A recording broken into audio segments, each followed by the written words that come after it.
Linux administration is powerful because root can change almost anything. That power needs gates. In this topic, we'll look at how sudo, SSH controls, command restrictions, and PAM governance turn risky elevation into accountable, policy-based access. We've already built the platform view of PAM, identity foundations, vaulting, rotation, monitoring, PIM, and major vendors. Now we move closer to the system. Linux sudo is where those principles become day-to-day privilege enforcement, before we expand into Windows, cloud, Kubernetes, vaulting, and the capstone design. Linux starts with least privilege. Every process runs as a user ID and group ID, and access is checked against ownership and permission bits on files, devices, sockets, and other resources. Root, UID 0, is different. It can override normal controls and administer the entire system. That should not be the normal working state. A standard user should elevate only when needed, authenticate, pass a sudo policy decision, run the approved command, and leave an audit trail. This is the foundation for safe sudo and PAM design. Controlled, temporary privilege, not permanent administrator access. Privileged access in Linux is bigger than the root account. Root is the ultimate authority, so direct use should be rare, controlled, and fully audited. Most administration should happen through sudo, where a normal user receives only the elevated commands they actually need. Service accounts are another privileged pathway. They are non-human identities used by applications, scripts, and automation, and they become risky when no person owns them day to day. SSH users and shared accounts add another route into privileged activity. The mental model is simple. Every privileged pathway needs ownership, least privilege, monitoring, and a clear reason to exist. Administrative groups are one of the main ways Linux turns identity into capability. A user added to sudo or wheel may gain full system administration. Other groups, such as ADAM, Docker, database admins, or operations teams, may unlock logs, containers, services, or data stores. A group is not just a label. It is a privilege boundary. Treat membership like access to a sensitive system. Approve it deliberately, make it time-bound when possible, review it regularly, and remove it when the business need ends. SSH is more than a login method. It is often the front door to privilege change on Linux systems. The safer pattern starts with named users, not shared admin accounts, so every action has an owner. Access should pass through a privileged workstation or PAM broker, where credentials can be injected and sessions recorded. Direct root SSH is the pattern to avoid, because it removes accountability and increases blast radius. Keys also need lifecycle control, inventory, rotation, protection, and removal.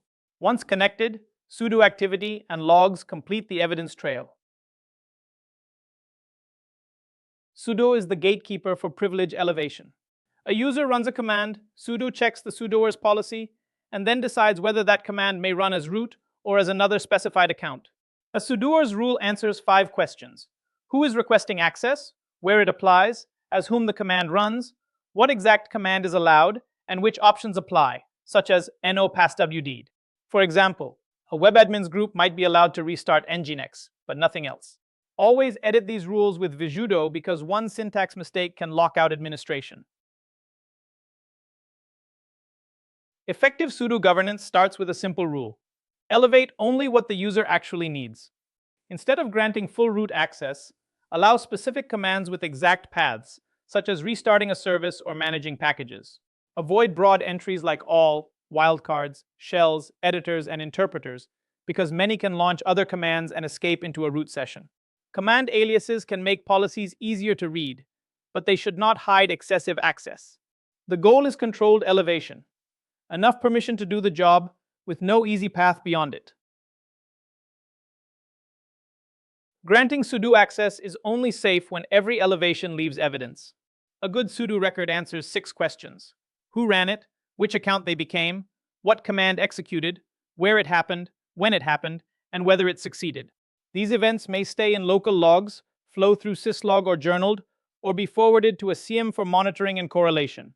That audit trail supports incident response, compliance checks, and periodic access reviews.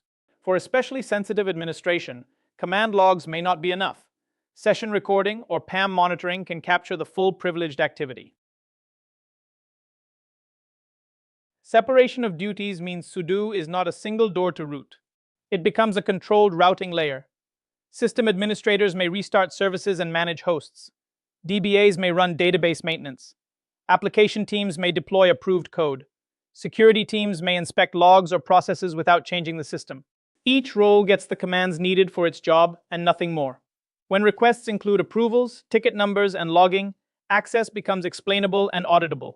The result is less standing privilege, a smaller blast radius, and pseudo behavior that fits PAM and compliance expectations. Non-human access deserves its own governance. Every service account should have a named owner, a clear purpose, and an end date or review cycle. Disable interactive login unless the automation truly needs it. For scripts, do not grant broad sudo.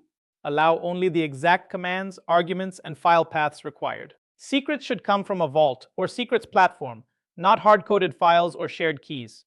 Finally, log each automated action so you can trace what ran, when, and under which account. Sudo becomes dangerous when a rule grants more power than intended.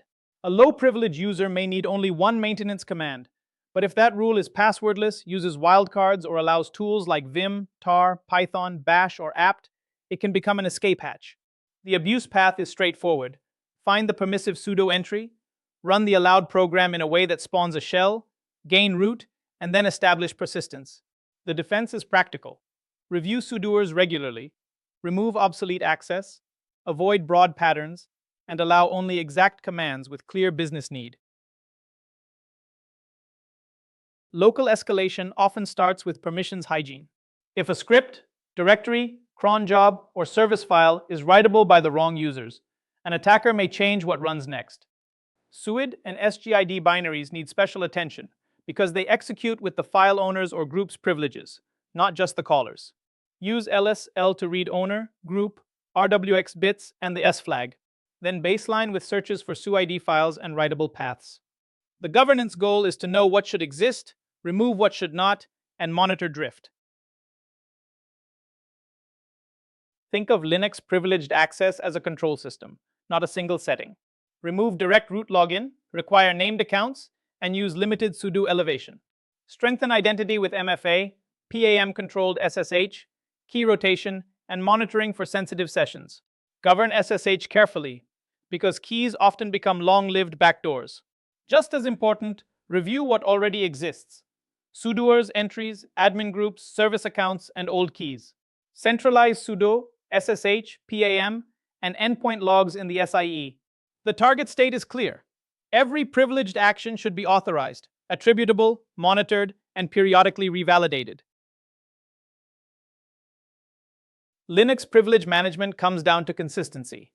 Named users, tight sudo rules, controlled SSH access, managed service accounts, and reliable logging. The biggest risks are simple gaps: broad sudo rights, stale keys, weak permissions, and exploitable SUID binaries. PAM reduces that risk through vaulting, brokering, monitoring, approvals, and audit trails. Next, we apply the same principles across Windows, cloud, Kubernetes, and enterprise design.